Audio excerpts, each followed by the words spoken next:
Fairy Tail Dragon Cry is officially out in Japan, and a couple of people have actually gotten to see this movie already. Now, I am quoting this from the Anime Now website. I'll link it down below, where one of the people there, I believe her name was Sarah Necklin, who isn't, like, as well, to give context as well, she's even said, like, I'm not that much, into, like, Fairy Tail. I've seen, like, 15 episodes, I've seen a little bit here and there, but even where she's saying this is an enjoyable movie, and from what I've been seeing of a few other people and all that, it gives us a little bit more context about the story, the synopsis, and a little bit more about what this movie's about, although there's still some questions left to be answered. So I am going to be reading off a little bit of the stuff that she did say in this article. So like I said, full credits to Sarah Necklin on this one, and I'm going to be reading off the article and all that to get, like, pretty much a perspective on it. The Fairy Tail anime about a guild of magic users has been running on and off on Japanese television since 2009, with the latest series ending last March. A film was announced back in 2015, but we didn't hear anything new about it until the first day of 2017, when it was revealed to be titled Fairy Tail Dragon Cry. This film, while not recommended for newcomers, is a grand new adventure for people to get their claws on.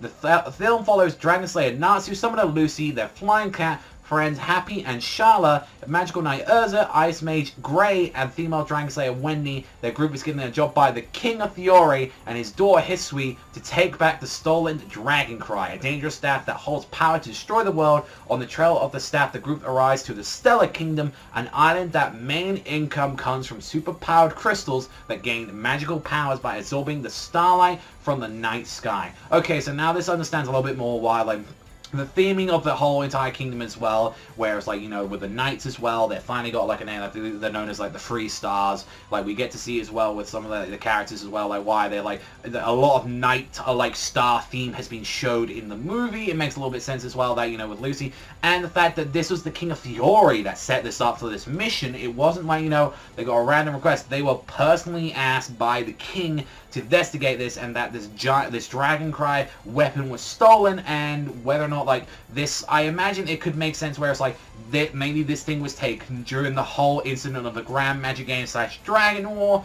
That could be it. And one of the things that was led into it and all that, like, I don't want to go too much into, like, the article as well, since, I'll leave some of it for you guys to remain and all that into it. It's saying, like, and even as well, she said this and all that about them. This film is not the someone who has knowledge of Fairy Tail. The film doesn't introduce the fantasy world it takes place or even the main Fairy Tail characters. You are expected to have in-depth knowledge of the universe and story before entering the theatre. I personally watched the first 15 episodes or so of the manga.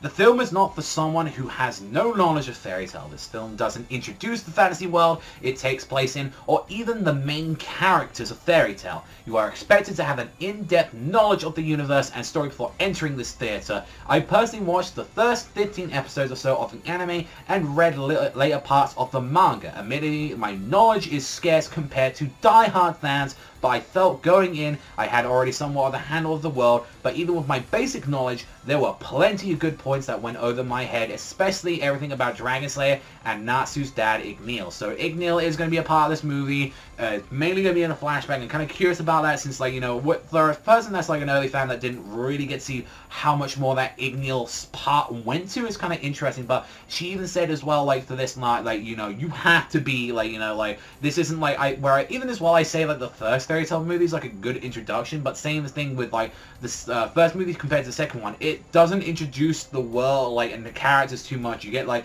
it's mainly there to showcase some really good highlights for a bunch of the characters, and even as they say as well, it's like, however, it's a great romp for fans. It has all the elements Fairy Tail is famous for: action, comedy, and of course, fan service. Lots of fan service. Fear not, female fans. Just as usual, Grey is consistently, like, losing his clothes. And, like, even she's saying each main character gets their chance to shine in the film thanks to the obligatory movie villains we really not get to know, but who forces our heroes to pull out all the stops, which, guess what, that's pretty much every fucking movie villain ever, with a few exceptions. I wasn't honestly expecting anything from the Free Stars, to be fair.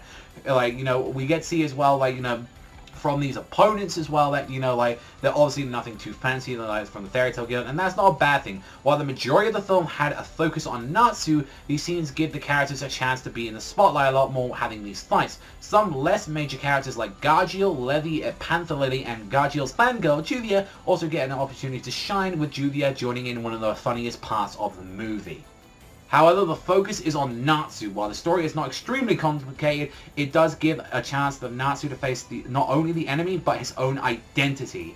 However, although this is a cool idea, Natsu's struggle with his identity is surprisingly brief, leaving more to be desired. So, it sounds like with some of the recent stuff in the chapters, they are going to be talking about him being like part demon, part like dragon, and I feel like they're going to address it slightly, which I was really excited that was going to be a thing in the movie, but it doesn't sound like they're going too much into detail, which I've got to say I am a little bit upset about that. I thought that would be a heavy crux in the movie, but then again, it's like you know, like when how they're talking about and all that is saying like Fairy Tail isn't like a story dripping with philosophy and character development, but it's a fun romp stuffed with all the elements Fairy Tail is known for, found together from visuals to music to characters. If you missed your favorite characters since the second TV series, this film will be a great way to get your magic fix. Like, so far, if that's someone like who's like, you know, I've seen a little bit of it, it wasn't for me, I watched the movie, and so what, I had fun with it. I'm glad to see that, and from what I've ever seen from other people as well, that's been so far, they said the movie, there's a couple of Japanese fans as well that had to translate that. It seems like a lot of people enjoyed this movie. It's not amazing, but it's pretty solid movie. It sounds like it's going to be, like, if anything, a 7, like a 7 out of 10. I'm going to see this movie in a couple of weeks when it comes out over here, so I won't be able to give you a full detail on that. But I'm kind of glad that we finally got to see some people that got to see it early in Japan, so I am happy about that we did get a little bit of the fix about it, and it did make sense. We did have a trailer come out recently, being like one of the final trailers coming out from the movie, so I'm happy. I'm overall happy about this. Like, we got to see some information about like the movie and whether or not it's good or not, and I was worried for a while. I was like, this could be really bad or really good, but then again, the one thing I am disappointed about hearing about this, it doesn't sound like it's too much like fully on, like, you know, it's going to be focusing on the stuff we wanted to, and even as well, which is one sad thing, it didn't fully explain whether or not where this movie takes place. Unfortunately, the person that was watching this, like she said, it's not her fault. She isn't fully caught up to the series, so it's like she doesn't know too much whether or not this takes place in canon. And it sounds like even how the movie's going, it doesn't sound like it even like